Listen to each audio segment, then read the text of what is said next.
গাজায় যুদ্ধবিরতির প্রথম ধাপ বাস্তবায়নের ধোঁয়াশার মধ্যে দ্বিতীয় ধাপ ঘোষণা করলেন মার্কিন প্রেসিডেন্ট ডোনাল্ড ট্রাম্প। তবে উপত্যকায় অস্থায়ী শাসন ব্যবস্থা পরিচালনায় নির্মিত বোর্ড অফ পিসে কোনো ফিলিস্তিনের সদস্যের নাম নেই, আর যা নিয়ে শুরু হয়েছে নতুন বিতর্ক।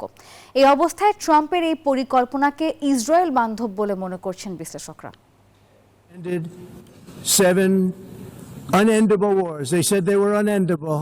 মসনদে বসেই অন্তত 7টি যুদ্ধ বন্ধ করেছেন মার্কিন প্রেসিডেন্ট ডোনাল্ড ট্রাম্প। হরহামেশাই নিজের সম্পর্কে এমন দাবি করে থাকেন তিনি। এমনকি গাজা যুদ্ধ নিয়েও তার কণ্ঠে শোনা যায় নানা কথা।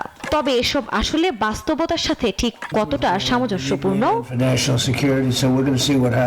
সম্প্রতি গাজায় যুদ্ধবিরতির প্রথম ধাপ বাস্তবায়নের ধোঁয়াশার মধ্যেই দ্বিতীয় ধাপ ঘোষণা করেন মার্কিন প্রেসিডেন্ট। তবে তথ্য বলছে 20 দফা পরিকল্পনার বেশিরভাগ লক্ষ্যই বাস্তবায়িত হয়নি। যুদ্ধবিরতির এর সময়ে প্রায় 1200 বার ইসরায়েলি হামলায় কেঁপেছে গাজা। প্রাণ গেছে প্রায় 500 ফিলিস্তিনির। ওদের স্বপ্ন পূরণে পাশে থাকতে পেরে আমরা গর্বিত।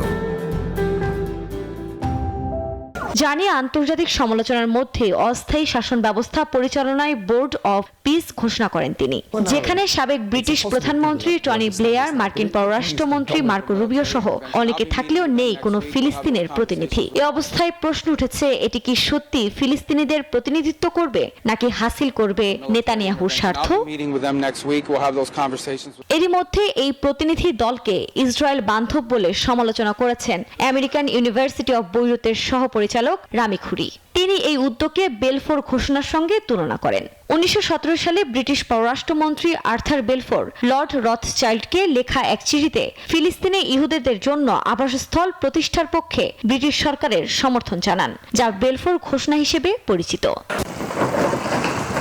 গাজা পুনর্নির্মাণের দায়িত্বে থাকা ব্যক্তিরা বেশিরভাগই প্রকাশ্যে ইসরায়েলের প্রতি জোরালো সমর্থনের জন্য পরিচিত হয়। নিজেদের ভবিষ্যৎ নিয়ে চিন্তিত ফিলিস্তিনিরা। আফরিন মৌ, নিউজ 24।